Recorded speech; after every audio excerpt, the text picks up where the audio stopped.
Muy buenas noches, sean todos bienvenidos a los libros de la casa. Les quiero agradecer por seguir suscribiéndose al canal y participando de este espacio de lectura de cuentos. Todas las noches a las 7 de la noche van a tener un cuento completamente diferente. Aún no hemos repetido autores, pero sigo escuchando y sigo leyendo sus comentarios, y si alguno quiere alguna obra en particular, algún cuento en particular, estaré absolutamente agradecido con su participación y al mismo tiempo será un honor poder leerlo. Hoy me gustaría desempolvar para ustedes uno de esos autores fundamentales de las bibliotecas de la casa. Me refiero al señor Edgar Allan Poe y un cuento breve de él llamado Sombra. Sin más largas al asunto, comencemos. Sí, aunque marcho por el valle de las sombras. Salmo de David 23.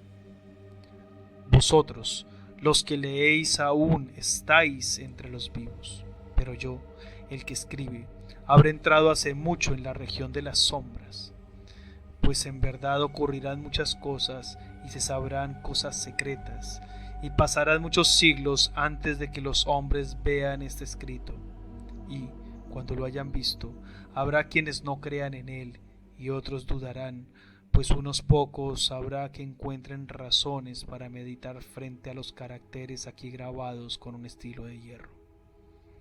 El año había sido un año de terror y de sentimientos más intensos que el terror, para los cuales no hay nombre sobre la tierra, pues habían ocurrido muchos prodigios y señales, y a lo lejos y en todas partes, sobre el mar y la tierra, se cernían las negras alas de la peste. Para aquellos versados en la ciencia de las estrellas, los cielos revelaban una faz siniestra, y para mí, el griego oinos, entre otros, era evidente que ya había llegado la alteración de aquel año 794, en el cual, a la entrada de Aries, el planeta Júpiter queda en conjunción con el anillo rojo del terrible Saturno.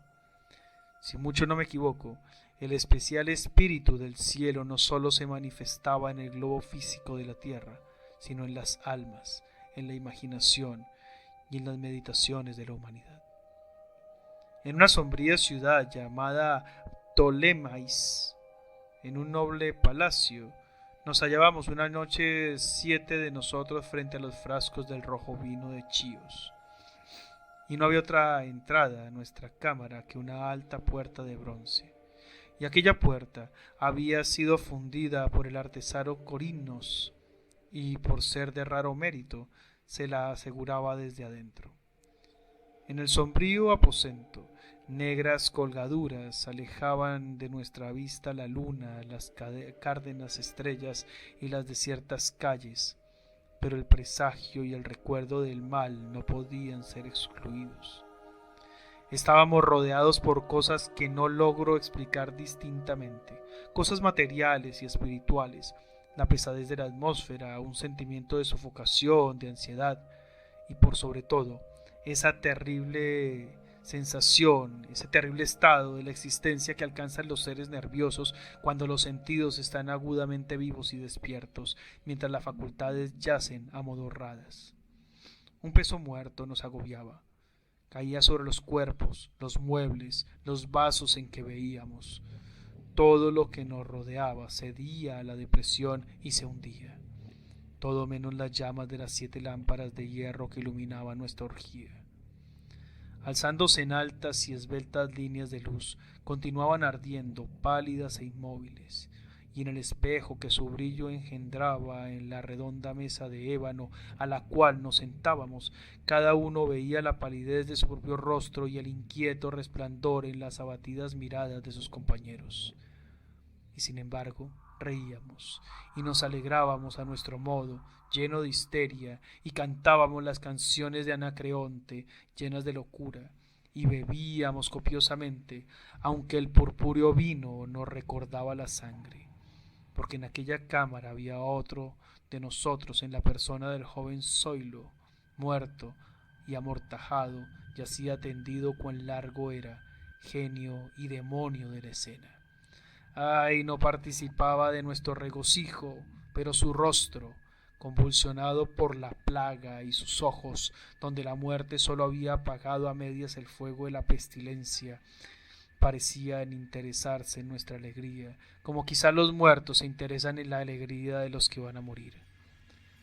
Más aún que yo, oínos, sentía que los ojos del muerto estaban fijos en mí, me obligaba a no percibir la amargura de su expresión, y mientras contemplaba fijamente las profundidades del espejo de ébano, cantaba en voz alta y sonora las canciones del hijo de Teos.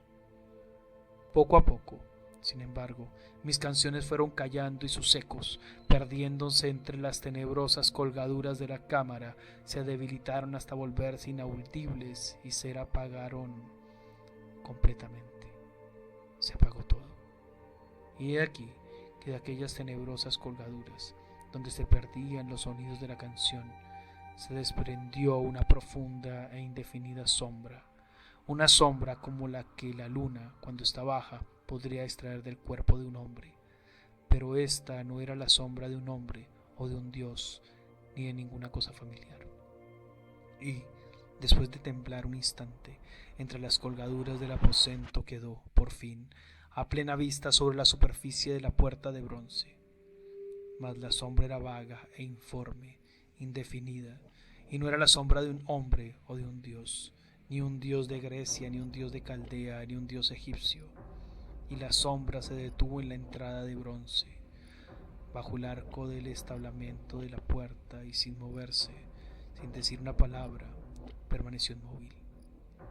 Y la puerta, donde estaba la sombra, si recuerdo bien, se alzaba frente a los pies del joven Zoilo amortajado. Mas nosotros, los 7 allí congregados, al ver cómo la sombra avanzaba desde las colgaduras, no nos atrevimos a contemplar de lleno, sino que bajamos los ojos y miramos fijamente las profundidades del espejo de ébano. Y al final yo, oínos, hablando en voz muy baja, pregunté a la sombra cuál era su morada y su nombre.